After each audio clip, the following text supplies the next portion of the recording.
What's up, everybody? This is Coach Aaron Saft, the Running His Life podcast, and I apologize. I'm exhausted. Man, what a trip. So, we were going to record an episode with one of my athletes, Justin Walker, who did Hard Rock, and my friend Travis Macy, who's wrote the book Ultra Mindset. It fell through.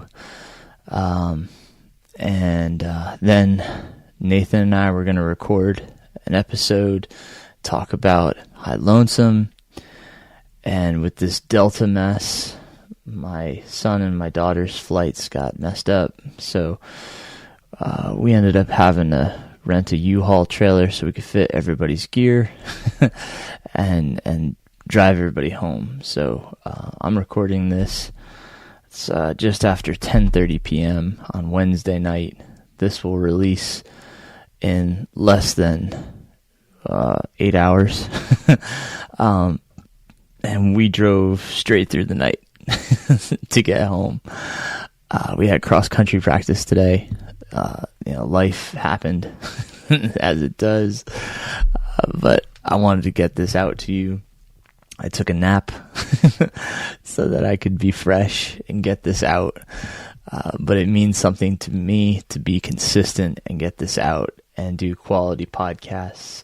So I wanted to get a nap and get this information out and talk to you guys about High Lonesome and what happened. And man, did it happen. Now, if you go back, I kind of talked about my goals. Really just to finish and have fun. Two goals. Finish, have fun. Okay, so I finished. I got 50% of the goals. I did not have fun. I had a real tough one. And so I'm going to stay positive about this because it took me a minute to get there. I'll be honest. I was, when I finished, I was not too happy about the whole experience. But I got there. I got there to say it was a positive experience because I finished, and you'll see why I'm now happy about the fact that I finished, because I went through a lot to get there. I fought through a lot to get there. So let's go back through this. Let's talk about this. So, my friends, Thursday, we had packet pickup.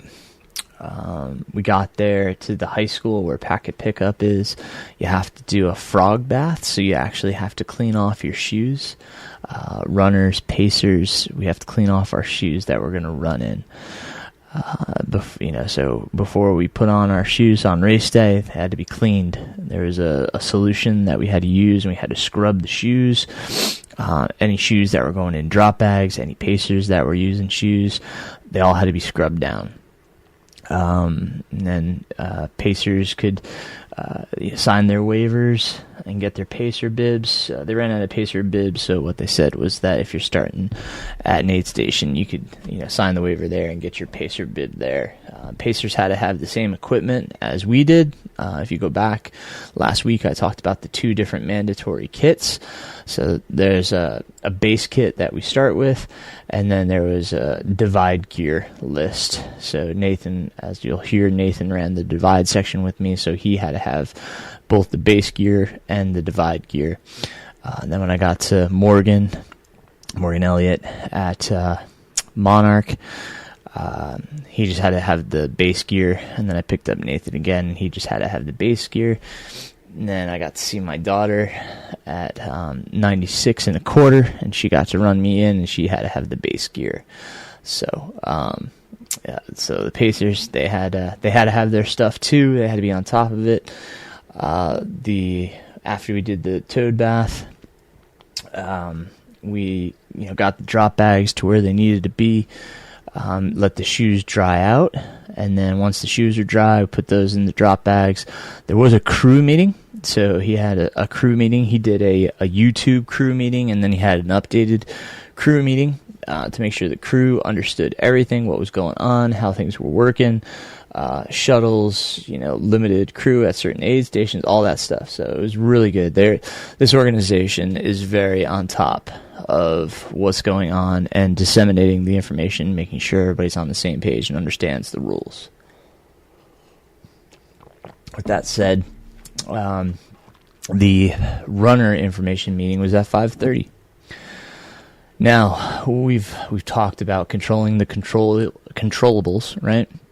On this podcast, we've talked about not getting upset or stressed by things we can't control. Well, I tried, and my daughter reminded me. She was very good about reminding me, because we talked about this on her episode, that we can't let things stress us that are beyond our control. And I was okay, but at the meeting, for whatever reason, the race director, Caleb, he harped on the weather. He harped on the fact that we were going to probably be soaking wet and freezing, and that we needed our gear, and he kept stressing it, which actually, for some reason, stressed me out. I was really, really upset and stressed. I couldn't calm down, and that went into my sleep, and I couldn't sleep that night. I was just so anxious, by these external factors, and it affected me. Unfortunately, I couldn't take the advice that I give, and that's hard, right? Like, you have to calm down. I kept trying to do everything I could. I meditated, I did breathing exercises, which did calm me down. But it circulated and affected my sleep. I had a really bad night's sleep. I was so upset about that. So, with that said, I woke up on Friday morning. Race starts 6 a.m. So I had a 4:30 alarm. Got myself up, got myself ready, got everybody together. Made sure I had all my gear, right? And my water bottles were filled up. My bladder was filled up. And we headed over to race start, because you have to check in with your gear. They want to make sure they have a table there with volunteers to make sure that you have your mandatory kit. So the volunteers were great. They got me in and out. It was no problem. I went over to my crew. I had concerns for hot spots for my heels because of how steep some of the descents were. That's something I've had in the past.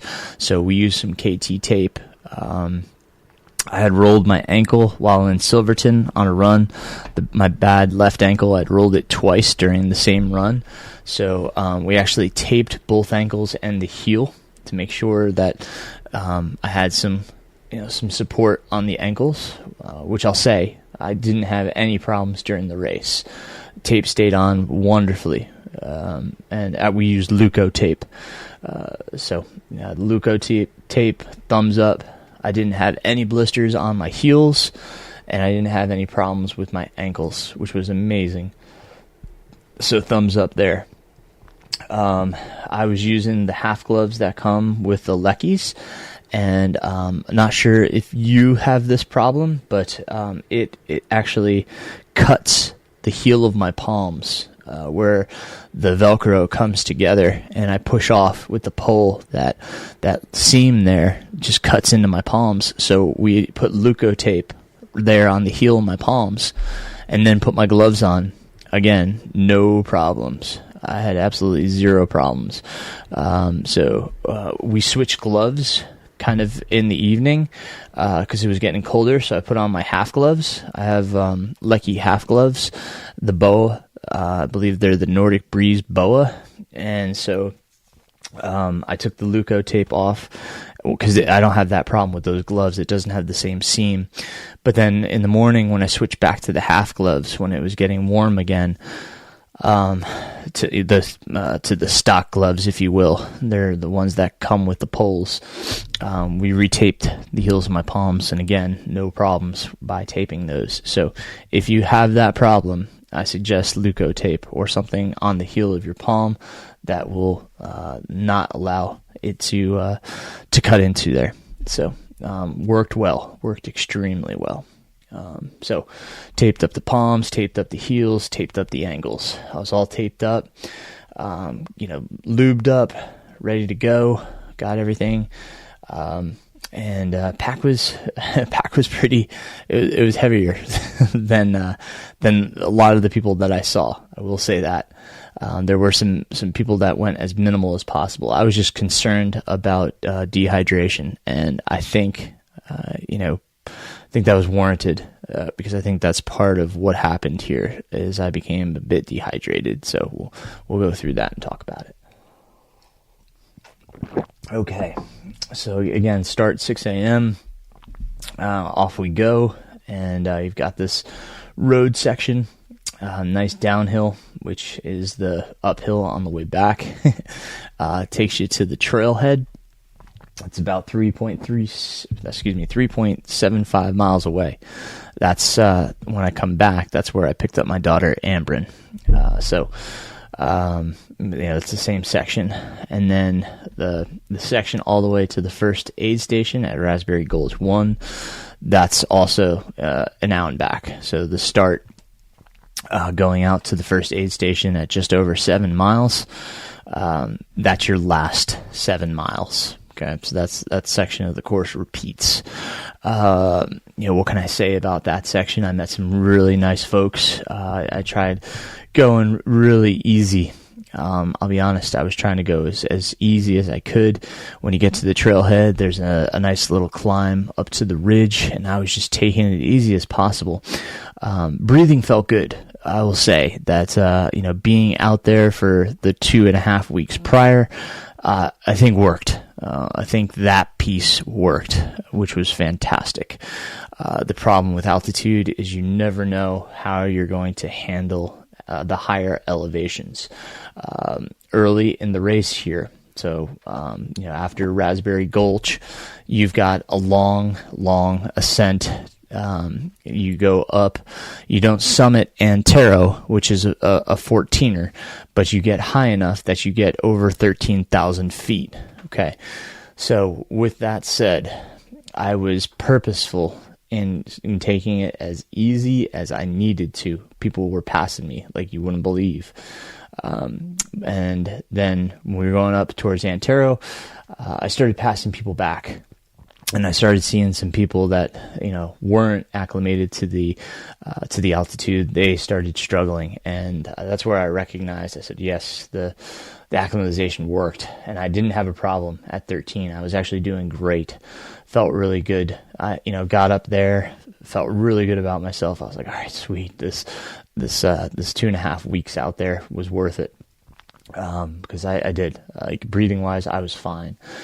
But then what happened was, and this kind of happened at Western States too, there's a long descent. It was pretty rocky, and I was being pretty timid about my ankle and my foot placement. That's for sure. But, I was not running downhill like I know that I can. My legs didn't want to turn over and run like usual. I noticed a lot of people were descending a lot faster than me. Now, should I be descending a lot, that fast? That early into the race? Not necessarily, because you descend for a bit, you get to about mile 17, and you get to the Antero aid station. We didn't have, you don't have drop bags. There's nothing there yet. Here we are 17 miles into the race. We're at our second aid station. And I just kind of topped off. I had extra packets of Tailwind. I had been drinking my Tailwind on schedule. Kind of the plan was to drink at least a bottle of Tailwind every 90 minutes. Probably should have done more than that, given the altitude and how dry it was. It wasn't hot, okay? So it wasn't hot, but it's I definitely probably should have been drinking more electrolytes given the altitude. But anyhow, I stuck to the plan. I was drinking my Tailwind bottles, and I was drinking off my bladder, so that I refilled my bladder with water and made sure my bottles were ready to go. Because we had a little bit here to St. Elmo, which would be the next aid station, and where we actually had drop bags. So that next section was it wasn't bad. We actually I met some really nice runners. The descent continued to be, we had a little descent out of there. It was really rocky, almost like a boulder field at some points. Very tricky footing. Decided to go with my Mountain Racer 3s at the start. Used those until I saw my crew at Monarch Pass, which was mile 67.7. So used my Mountain Racer 3s for a good long time. But and they were good. But like I said, really tricky footing, and I was just really concerned with my ankle. So, kind of made sure that I was smart about the descent. It took you out to dirt road, and we were on dirt road basically all the way to St. Elmo. We came down, and then you had to go back up to get to St. Elmo. St. Elmo's, the aid station's at 10,000 feet of elevation. So, we kind of got down. To give you an idea, Antero aid station was 11,790 feet, and then St. Elmo's is 10,100. So quite a bit of descent. We actually went even lower than St. Elmo, and then we kind of came back up to St. Elmo on dirt road. Like I said, met some really nice runners along the way, kind of running with them. Got into St. Elmo's, dipped into my drop bag. Everything was going okay to this point. St. Elmo won because we come back to St. Elmo. What happens is you go from St. Elmo over to Cottonwood, and then Cottonwood right back over to St. Elmo. So out and back section here. So at St. Elmo, made sure I had everything I needed, restocked on my calories. I had been eating everything. My wrappers, I was doing well with everything, kind of eating, consuming what I had in my pack, and then, making sure that, refilled my bottles and my bladder, so that I had plenty of fluids. So St. Elmo 1 is at mile 25. So, we're already a quarter of the way into the race here. As I said, things are going okay.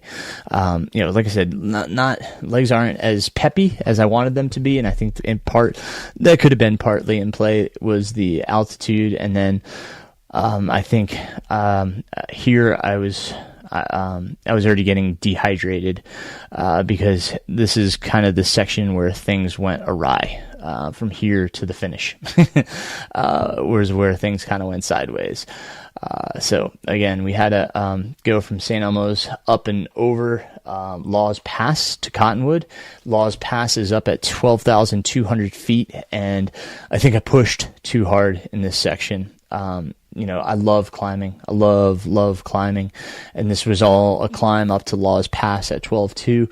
And when I got up to the top, I had a splitting headache, which, has signs of not only dehydration, but potentially altitude sickness. My stomach had turned. I couldn't eat. I was having a hard time getting the tailwind down. I was like, oh no, but in my mind, I had the potential of seeing my crew for the first time. My friend Penny and my wife Beth would be at Cottonwood. You can only send 2 of your crew members over to Cottonwood. They had to take a shuttle. You had to pay $20, $10 per person to get them there. So I was looking forward to seeing them. Cottonwood is at 50K. It's at 31 miles. So I look forward to seeing my love, my wife, and my friend Penny. So that's what kept me moving forward. I got up to Laws Pass and knew I just had to get down because of how I was feeling. So I was trying to descend. It's a steep descent. We now had runners coming back. Again, this is an out and back, so the leaders were coming back. So two-way traffic on this single track trail, trying to descend. It got a bit tricky, especially with how I was feeling. It's getting into the heat of the day here. It was pretty hot by this point. So I was on about, I think I was on about 27-hour pace at this point.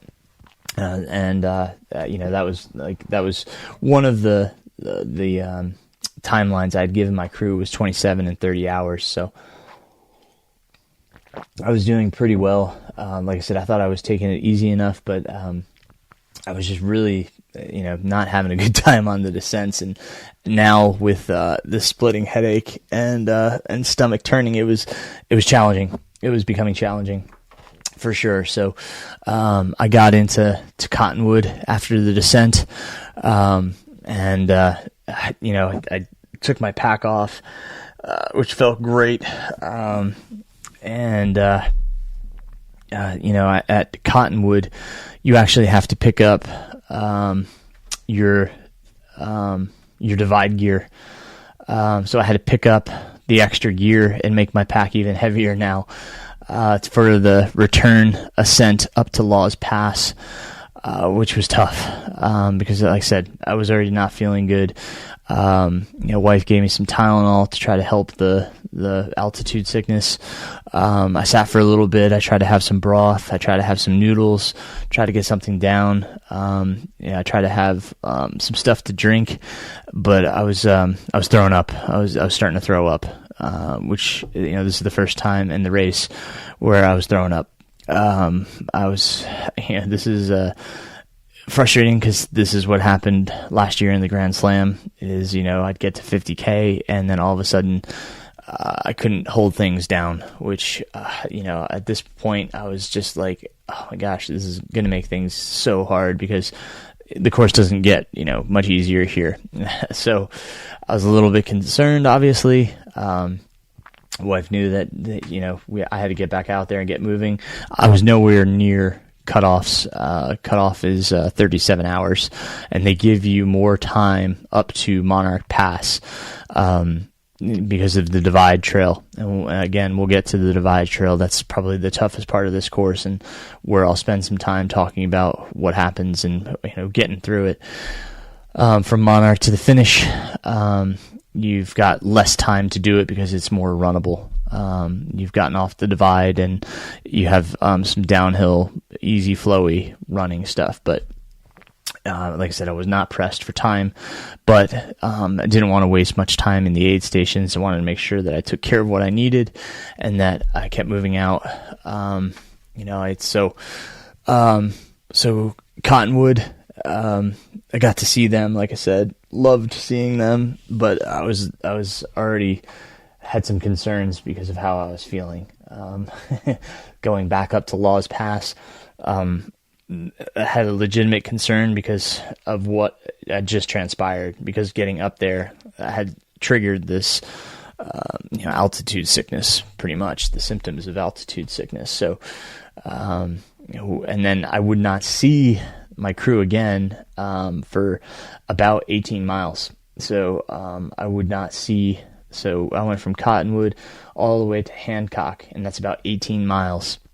So I had another 18-mile stretch until I would see them. So if things went wrong, I was going to have to problem solve on my own. So I started making my ascent back up to Laws Pass, and I just went slow. I'll be honest. I went purposefully slow and just, took each step with intention, trying not to overdo it, trying not to cause those symptoms to come back. But unfortunately, they did. I started getting really foggy-brained. Stomach was not doing well. I could not get any food in without getting nauseous, without throwing up. It was a challenge. It was a real challenge. Legs were okay.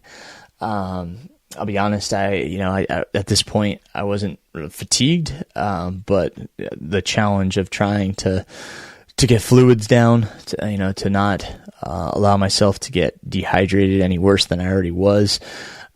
So I drank a lot of water, just sipping on it. Just kept doing sips here and there, trying to be conscious of how much fluids I was getting in. But it was really challenging to try to get the tailwind down. So. But I did. I made it up to Laws Pass and knew I had to get down. So started making my way down, and we got a little bit of rain. Not much, not enough that I needed to put on my rain jacket. But yeah, I just kind of was shuffle jogging down, even in runnable spots. It's just I was shuffle jogging, and it was kind of kind of annoying to not be able to open up my stride and run. But again, I think I was dealing with some effects of the altitude. But I made it back to St. Elmo 2, took a chair, took off my pack, got more water in the pack, made sure I had electrolytes, because if I could start getting the electrolyte back in, I was certainly going to make the attempt to get the fluids back in. So with that, I said, all right, my nutrition's not going down well, and I had to figure out some calories, try to get in me. They had pierogies, and so I had some pierogies. I actually managed to eat those without dry heaving, which was great. I just ate slow and deliberate. So I found some stuff to eat. They had these rice with soy sauce and avocado wraps. So I ate one of those, just real slow. I couldn't do soda. It was really hard to find something at the aid stations that I could actually drink. So I had some chicken broth so I could get some fluids down with some electrolytes. So, again, I was just, trying to be deliberate about what I picked to get some calories in me, to get some fluids back in me, to get some electrolytes back in me. So I was being really, really challenged, but I was able to manage to get things down and get some food in me. So, with that, finding some stuff that worked, then we went from St. Elmo 2 to Tin Cup. My friend Mercedes was going to be at Tin Cup. She was doing some of the live feed, so some of the commentary. And that aid station wasn't too far. It was like just under 4 miles, but it was all uphill. It was on a dirt road. People can certainly run that, but in the shape I was in, the condition I was in, I hiked it and hiked up to Tin Cup, made it there, saw my friend Mercedes. They didn't have much there. It's kind of a remote aid station. So didn't really have much to eat there. Just made sure I had plenty of fluids because it was 8 miles to the next aid station where I would see my crew at the Hancock aid station, which is about halfway through the race. So, and we had a climb ahead of us. The Tin Cup aid station is at 11,000 feet. Hancock is also at 11,000 feet. We were going back above 12,000 feet. So again, I had concerns because I was going back up to 12. So left Tin Cup and just kind of managed the effort. Felt better here until I got kind of high. I had to slow down a little bit, but I didn't have the splitting headache. I didn't have the nausea if I wasn't trying to push nutrition down. So I was trying to be deliberate. I was going through my pack and trying to find anything that I could have that I could get down. I found that the NAC purees, I was doing okay with those if I just kind of just like on my fluids, just kind of had a little bit at a time. And that's the great thing about those purees. They've got the screw caps, so you can eat a little bit, put the screw cap back on and put it away, and then a little bit later have a little bit more. So I was kind of subsisting off of little pieces of the NAC puree, but trudged forward. I trudged forward. Got up into the Highland, up into the 12,000 foot range. Again, met some great runners along the way. A lot of them were having the same problems I was, just having those problems with the nausea at high altitude. We got to where it comes down and you hit this old rail grade, and I was able to run. This is the first time my legs kind of opened up and it kind of felt like Aaron and ran down the old rail grade, ran the whole thing all the way to Hancock, which is where I saw my crew, all of my crew for the first time. I got to see my kids, my wife, Nathan, Morgan was there, Penny was there. They all kind of climbed into the Subaru. The whole crew was in the Subaru, and I got to see them at Hancock, and at Hancock, it's about to turn into night now. We're halfway through the race. We're the Hancock aid station's at mile 49.3. As I said, it's still over 11,000 feet at elevation. So we were trying to get things down, but things, we were experimenting as we always do to see what I could get down. But I kept retching, kept dry heaving, and even threw up again, because it's hard. It's hard when you're at altitude and the stomach's not doing well. But we managed to get some food in me. Love my kids. They were there. They were supporting, trying to help Dad. Keegan, Amron, amazing. I love those two. I get emotional just thinking about it because they knew I was suffering. I know it's hard to watch Dad suffer, but they knew I wanted to finish. I wanted to meet them at mile 96.25. I just wanted to get to them, and I knew I was picking up Nathan. My friend Nathan Frantz. We were gonna go from there. So I now had a pacer. This next section is what everybody kept warning us about, because you got to get up to the Divide Trail, and there's a wall. And this next section, it challenged me to my core. Oh, God. Sorry, this whole next section was tough. This next section took a lot out of me, and it was probably the lowest I've been in a race. It was just, God, for a few reasons. So let's talk about it. So leaving Hancock, Nathan and I immediately ran into a moose. Nathan got a picture of the moose. It's now twilight. We're losing light, but we got our lights. I've got my headlamp on. I'm wearing a beanie now because temperatures are starting to go down.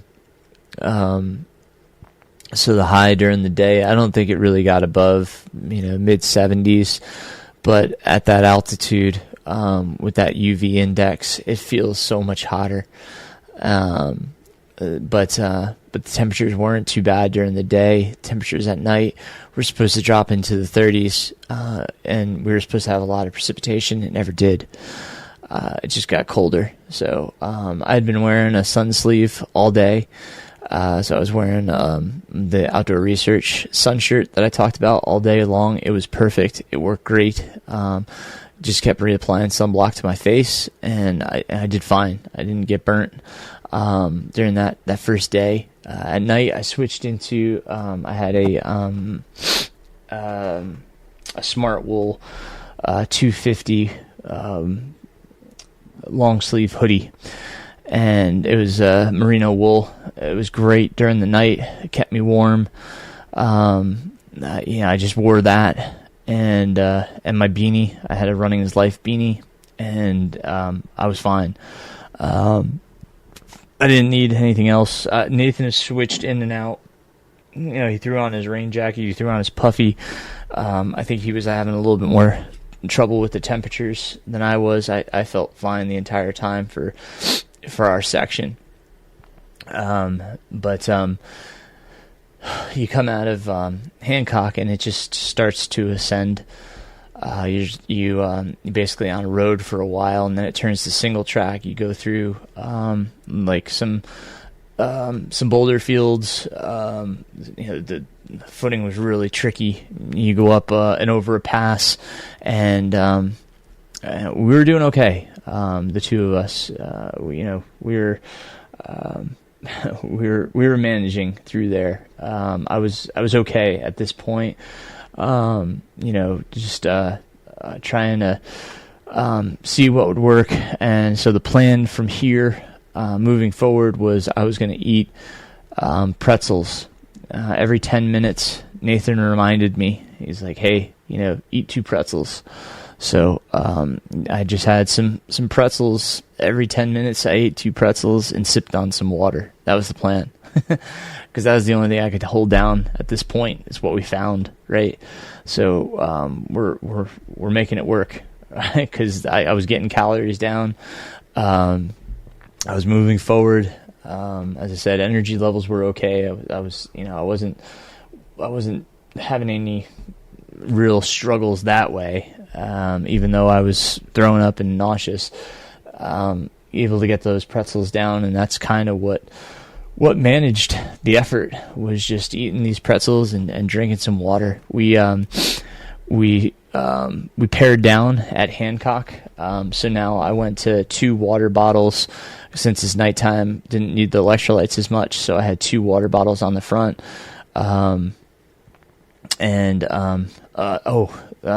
Excuse me. I should say we had put Cola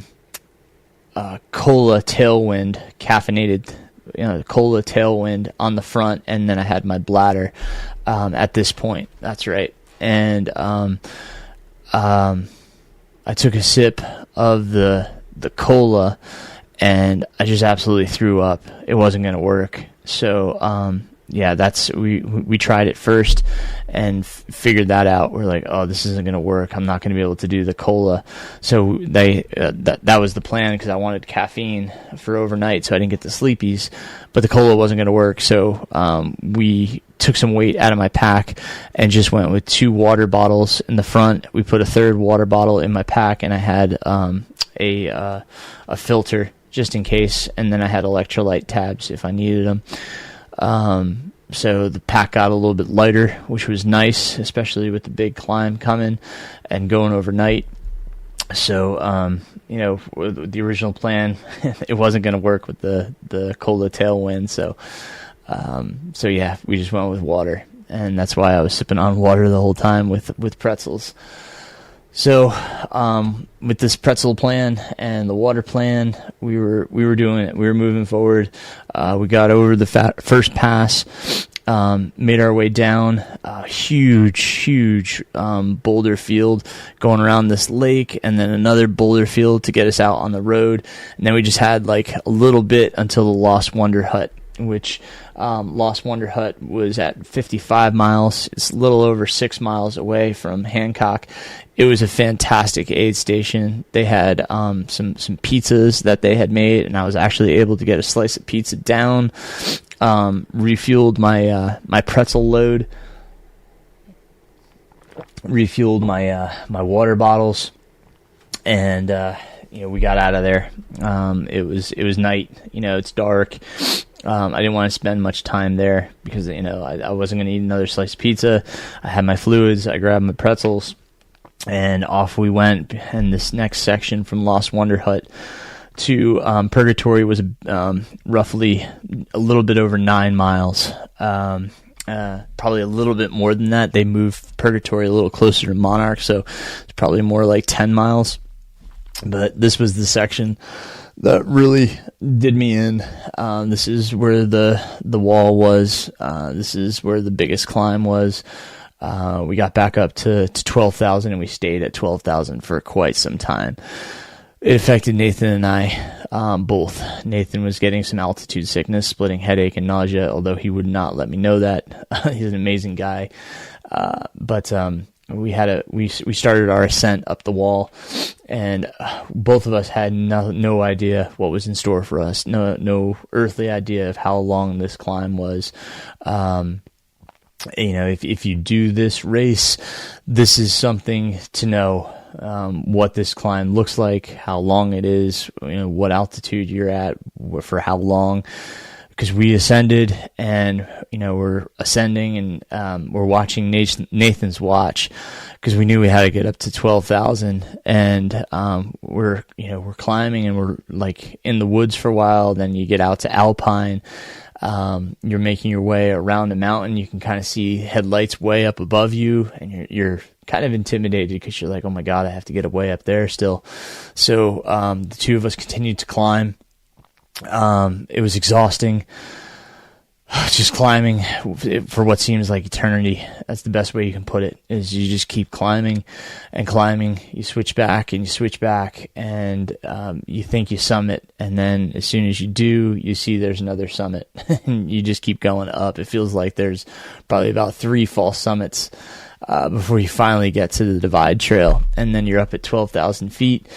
And you run along the ridge, so now you're running at 12,000 feet, or trying to run on this technical single track, and both of us were not feeling good. It was really hard. I was able to still eat the pretzels.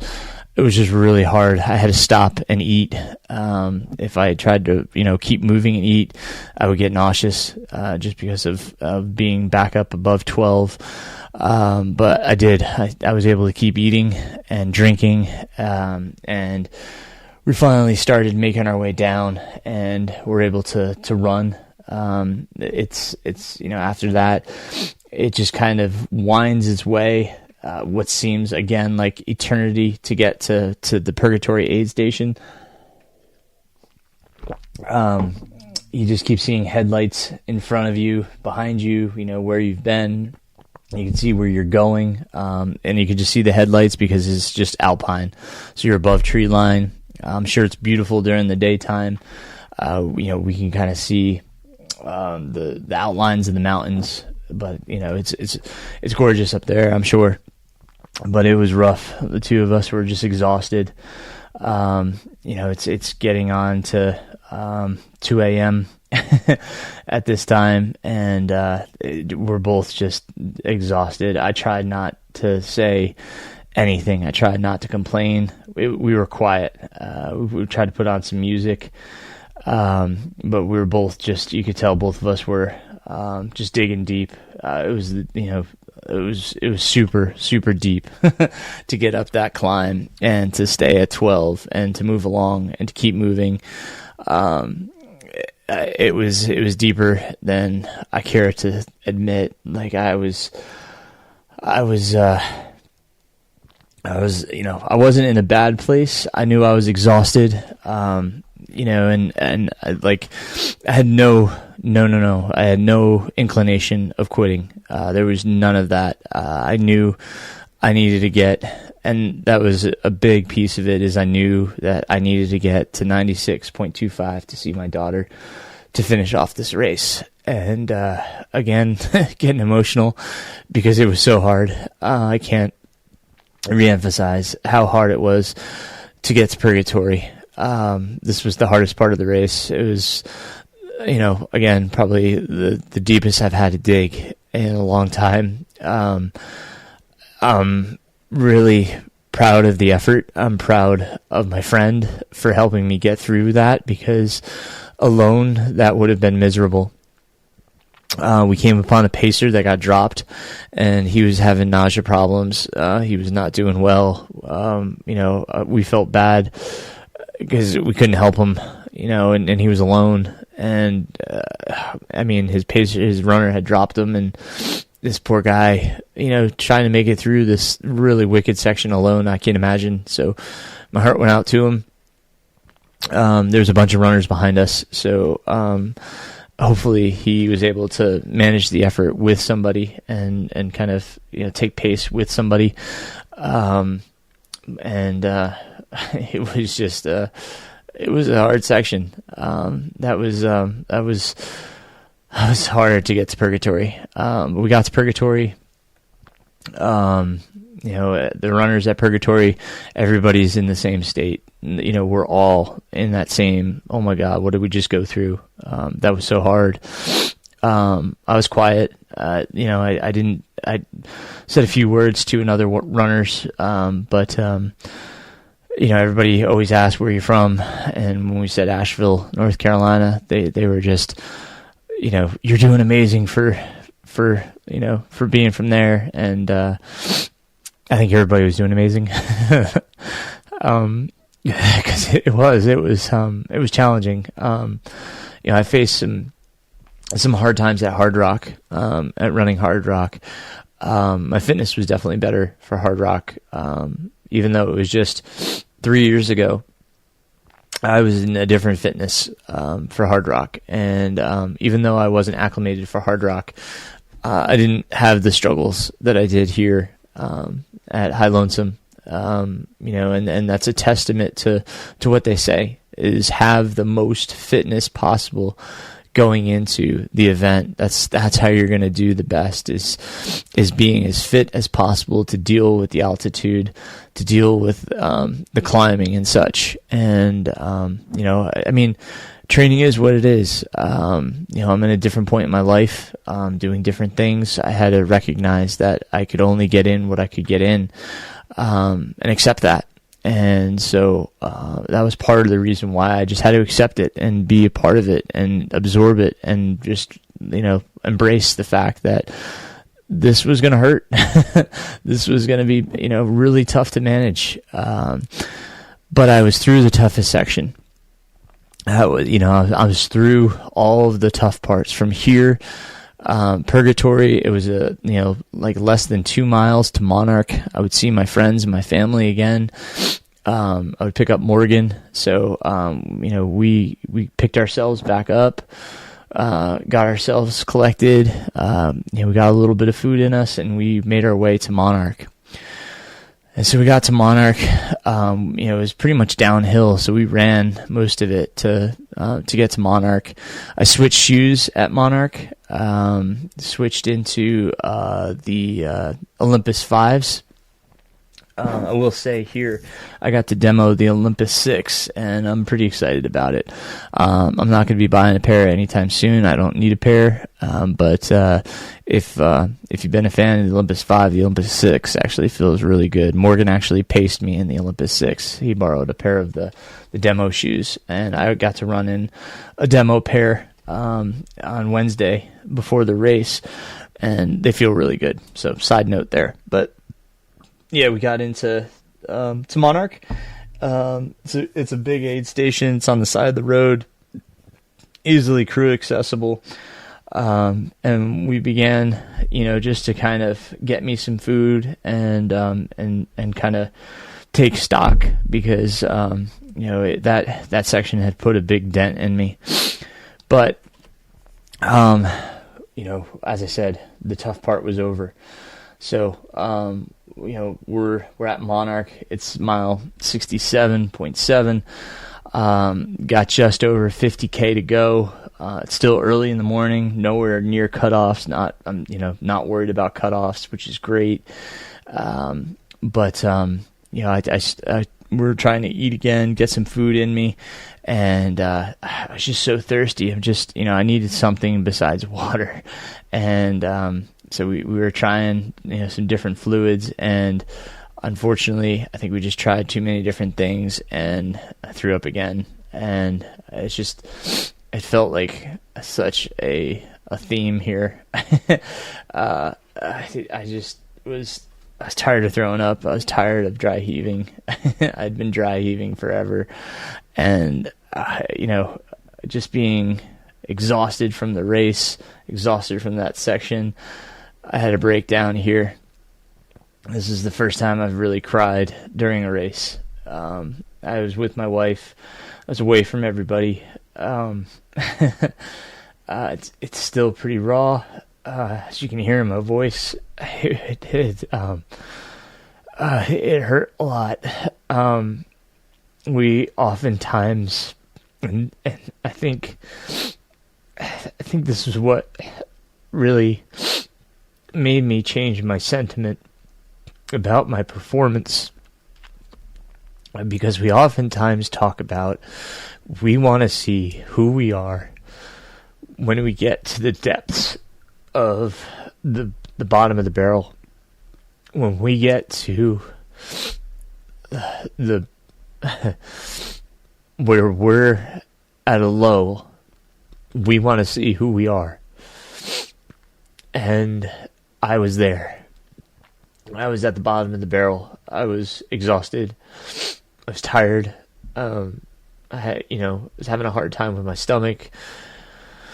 I could run, but it was kind of a shuffle.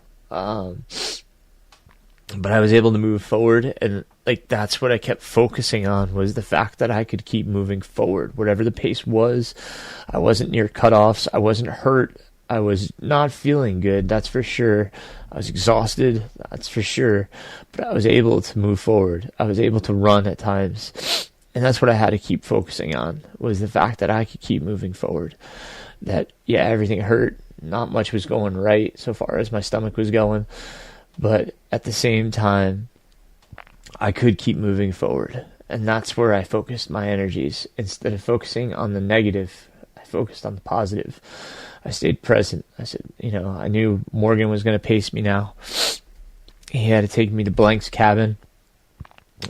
We had about 16 miles until Blank's cabin, and that's where I'd see my crew again. I'd pick up Nathan, and then he would take me to the finish, and I would pick up my daughter along the way there. So I just focused on, okay, instead of like I've got 16 miles into Blank's cabin, what's in between, right? Like that's where I broke it down. I said, okay, what's the next section from Monarch Pass to Fusis Creek? I had about 7 miles. So in those 7 miles, what was I going to do? How was I gonna manage this? And Morgan was great because he knew the section. He absolutely knew the section. He's like, dude, we got a downhill, we got some runnable terrain. We're gonna move. We're gonna get you to Fusis. We're gonna restock. We're gonna reload. We're gonna eat some pretzels along the way. You're gonna drink your water, and we're just gonna keep moving. So at Monarch, we kind of made sure I had any gear that I needed because the sun was going to come back up before we got to Blank's cabin. So and here at Monarch, I could drop off my divide gear so I could lighten up my pack a bit with taking out some of the gear. So we did that. My wife, she's wonderful. She let me have my moment. She let me cry. She told me, I know it hurts. I know you're tired, but this is what you do.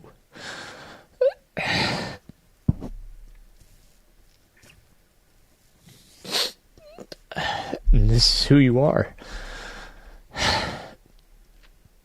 Yeah, she was right. We're runners.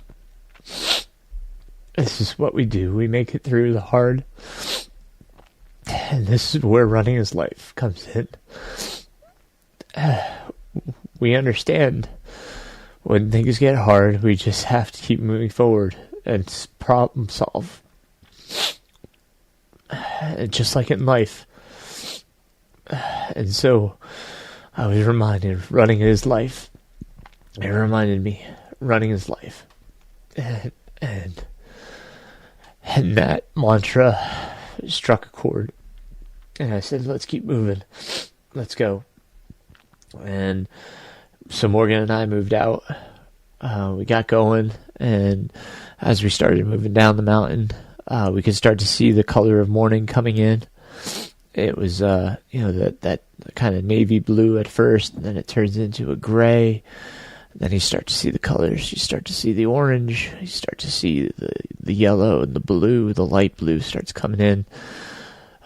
If you've run, or watched the dawn, it's quite the thing to observe and just watch these colors come to life.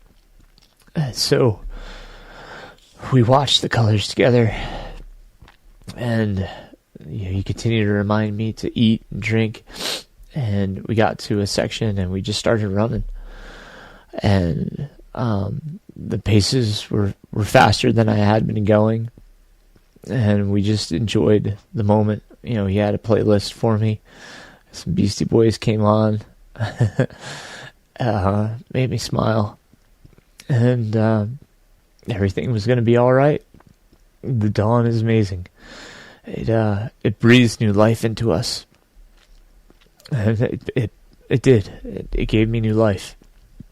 And it gave me hope. It brought me new hope And we've talked about it in the past, and it did it again. The dawn was amazing, and so was my friend. Morgan was amazing. His positivity exuded.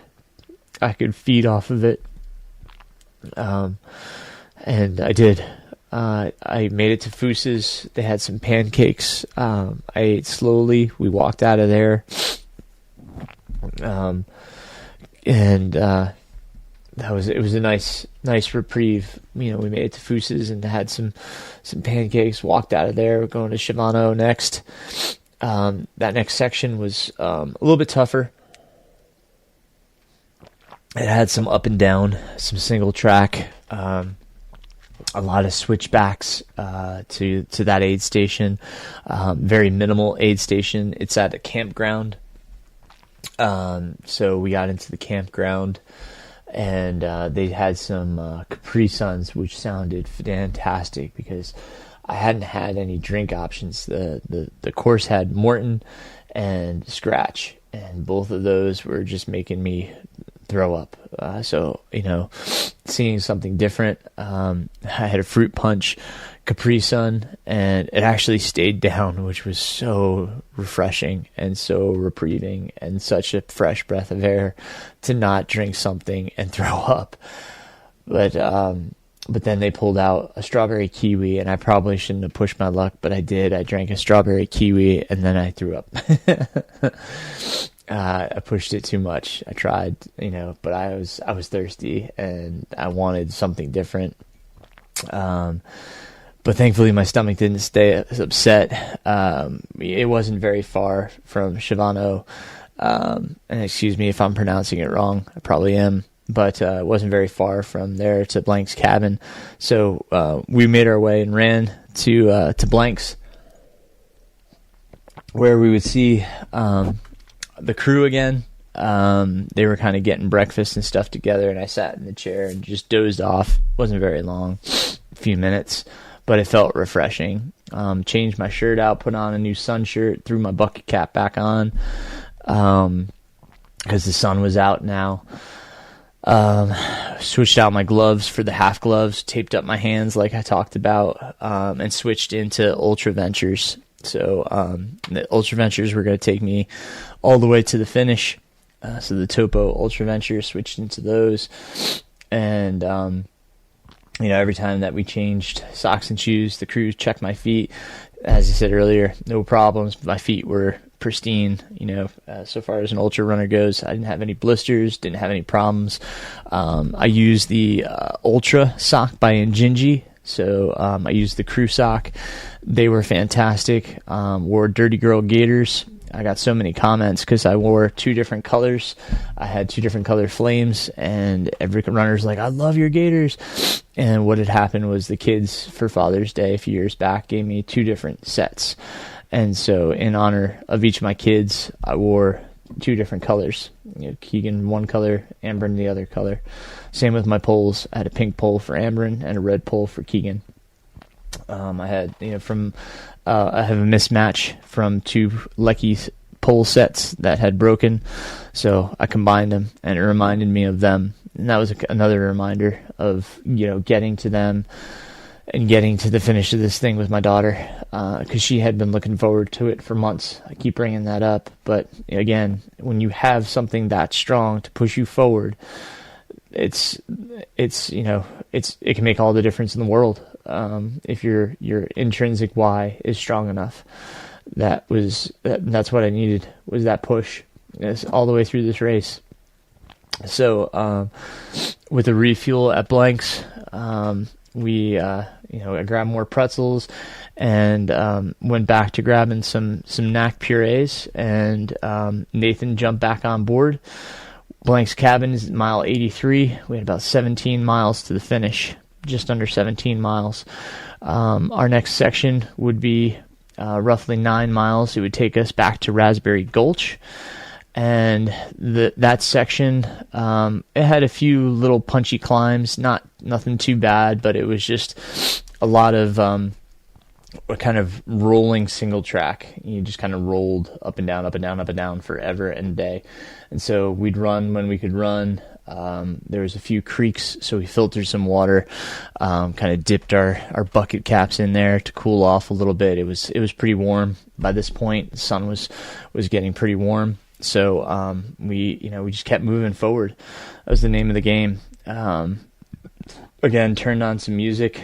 I was deep inside it because I was just tired. Here we are getting to mile 90, and I was still running when I can, moving forward, eating the pretzels and kind of the puree. Just kept having squeezes off the puree and eating my pretzels and drinking my water. And you were getting near. I knew that we'd pick. I knew exactly where we would pop out and start repeating the course that we had already done from the start. So we went past this junction, and something in my head went off. And I said to Nathan, "Hey, dude, I didn't see a trail marker. Do you think we missed a turn?" And he brought up the course, and sure enough, we had just missed a turn. So, and these women, this wonderful woman in a pink cap, I wish I could remember her name, but they shouted down, "Hey, is there any runners down there?" Because there's people, hiking, and they're like, "Yeah," and the course is up here.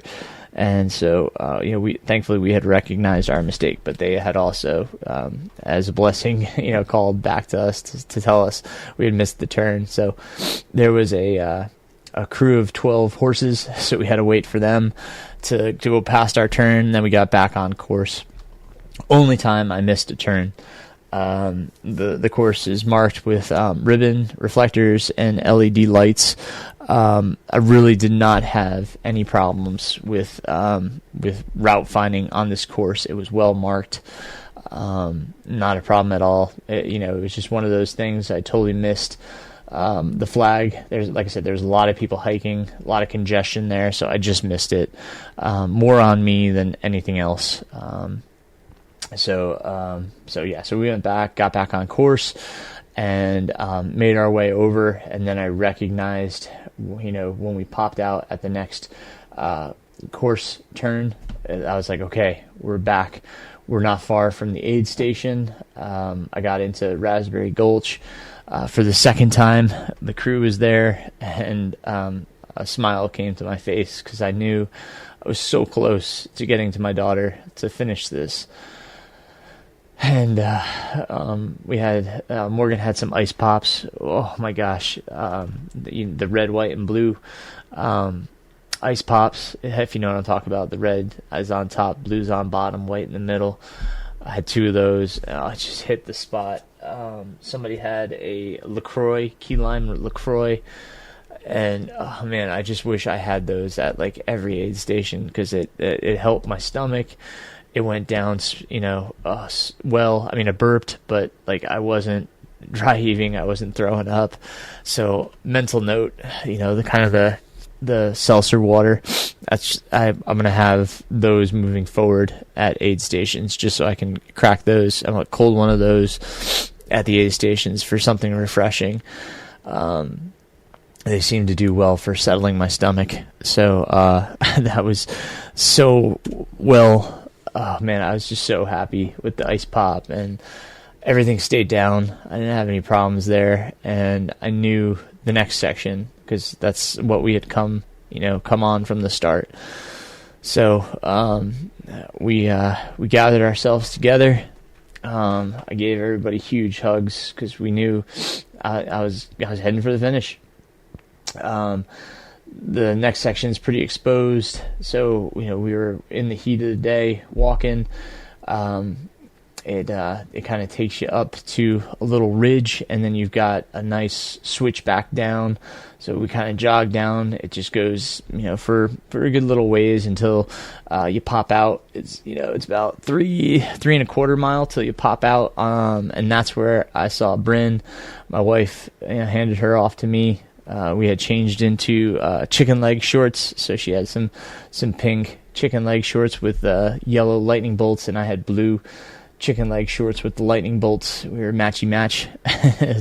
It made me smile, and it just made me happy. I was hoping my son would run with me too, but he gave Ambrin that honor as a gentleman. and it just felt so rewarding. It felt like such a reward to get to her. Man, it felt so good.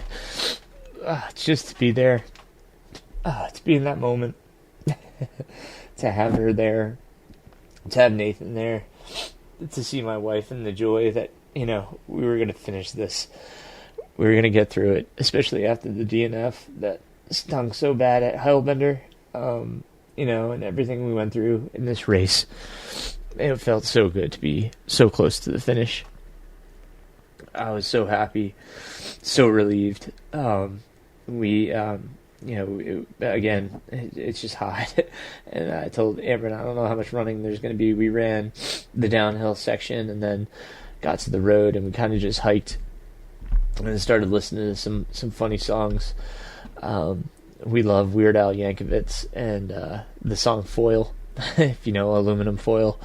If you don't, I'll put it in the show notes because it's a great one. It makes me smile. And we climbed the damn hill. It's this big, it's the downhill that we came down from the start, and got up top. I could see my wife and Morgan. They were cheering us. My son was there, and they were cheering us, and my wife's like, let's go, let's run, and there's a runner right in front of me, and out of respect to the runner, I didn't want to pass him. I didn't want to get up on him. I wanted him to have his finish. So I said, "Hun, I'm giving him his space. I'm letting him finish," and she's like, "No, we got to run this in." And I love her to death, but I said, "No, let him have his space. Let him have his finish. Let him have his celebration with his crew and his family, because we're going to have ours." There wasn't anybody behind me, so I wasn't in any rush. I wasn't anywhere near the cutoffs. I was just over 33 hours. So we got into the property where we finish, and she's like, "Let's run." And it's okay, hon. Just let me let me absorb this moment. Let me just kind of process this moment, because it took a lot to get here, and I just wanted to take it all in before I crossed that finish line, because it really was. It was a journey. You can hear in my voice how much this really meant to be able to finish this and get through it after all that we went through together. And then we jogged it in. I had my kids with me. My wife was with me. It was wonderful to come across the line all together. They received that buckle from Caleb. I was so glad, so happy, so relieved to get across that line. To all the wonderful volunteers that helped, to my crew, to Penny, to Beth, to Keegan, to Ambrin, to Nathan, to Morgan, all of you guys, Mercedes, thank you all for helping me get through this one. The finish truly did mean the world to me, especially with how things went. Honestly, it was wonderful to finish. It's hard, and Nathan, he was thinking about doing this one, and now he's having second thoughts about whether he'd want to do this one. It's a tough course. It really is. It has its beauty. It has its majesty. It has its challenges. It has a lot of it all. It's really, really tough course. So hats off to all the organizers, to Caleb and his team, again, to the volunteers, to everybody that puts everything into this, the medical staff, search and rescue, everybody. It's definitely a great race in the Sawatch Mountains. So I my hat's off to the race, the organization, and I can't thank you enough for helping me get across that line and getting that buckle. They give you a great bottle of whiskey. And like I said, their organization is just, they have it going on. They know what they're doing. So, I'm pleased to tell you all that I made it across the finish line. Not without its challenges, not without its lessons. You heard everything I did to keep problem solving and moving forward. So, I hope that, you take something from this, that when you're in that moment of despair, when you're down, down, down in that spiral of just, how do I get through this? Look for the simple answers. Look for what's working. 50 plus miles of pretzels. That's a lot of pretzels. That's a lot of pretzels. But that's what it was. That was the solution, was pretzels. We're driving home, and I said, "Do we have any salty?" And they said, "We have pretzels." And I said, "No, I'm not doing any pretzels." So look for your solutions. Look for what's going to work. Look for your workarounds. You can do it. You can keep moving forward. And as I did, have that intrinsic value, have that motivation, have that reason, that why, that you want to keep moving forward, that you want to get beyond where you're currently at. Don't let the whole thing overwhelm you. Break it down into its pieces and make sure that you have something that will drive you to that finish line. Those are the big takeaways from here. So that's High Lonesome, my friends. As I said, I'm exhausted. It's now close to midnight. This episode's going to come out, and I got to get this thing wrapped up, produced, and get it ready for your ears. I tried to keep it away from the negatives. I didn't want to be negative about this one. As challenging as it was, there's a lot here that I took away and learned, and I hope you can take some of those takeaways and use them for yourself moving forward. I want to thank everybody for their kind words. I had Andrew write in and said that the podcast helped him get to the finish line of Vermont 100. So congratulations to you, Andrew. That's fantastic. That's what I want from this podcast. I want you guys to get takeaways and lessons and be able to use it and apply it. I'm not just trying to tell you a story. I'm trying to tell you things that will help you move forward and get to your finish line. So I'm glad it's doing the purpose of my intent. I really am. I finished this race, and on Monday I had 3 new athletes reach out, which is incredible. Touches my heart. And if you're interested in coaching, please do reach out. That's another big piece of this. Is I try to apply my lessons to my athletes. I try to share my knowledge with my athletes. I try to give them, my all. I'm back here in North Carolina. I'm back, like I said, cross-country practice is back. I'm back with my kids and running. My family's back together. We've got our new dog, Saya, and my buddy Miles. So we're all back here in North Carolina. So if you want to have a conversation about coaching, or if you have questions about coaching, don't hesitate to reach out. My contact will be in the show notes. Happy to have that conversation. Really am. So I thank you guys for listening to this podcast. I thank you for being a part of it. We are going to have an episode with Justin about Hard Rock. I've got to get up with him about a recording date and talk about Hard Rock. We had a wonderful time volunteering there and being part of that wonderful race. And I'm also going to have another conversation with Travis Macy. So stay tuned for those. Those are in the works. But if you want to hear about any other topics, or if you want me to discuss anything or have any particular guests on, we are going to have those conversations as well. I am going to have a conversation with Julie Jordan, who just finished the Ball State 500K. I coached her through that. She's going to have a wonderful story to share. Hopefully we'll have a tremendous amount of takeaways to hear from her as she made her way through that incredible event. Rachel Blinn, I just can't, tip my hat enough to the toughness that Rachel has. She just finished the Jigger Johnson 100. It was a comeback 100. She DNF'd last year and made it through. I think that would be another fantastic conversation. So, just seeing what she's doing, and coaching her through these, just incredible. She's got Tour de France coming up next in September. So, just some amazing athletes doing some amazing things. So it's not hard for me to find inspiration. It's never far off, because the athletes I coach are just doing amazing things, and they're just amazing people. So if you want to be a part of this team, please let me know. I thank you guys, and I can't thank my Patreon supporters enough.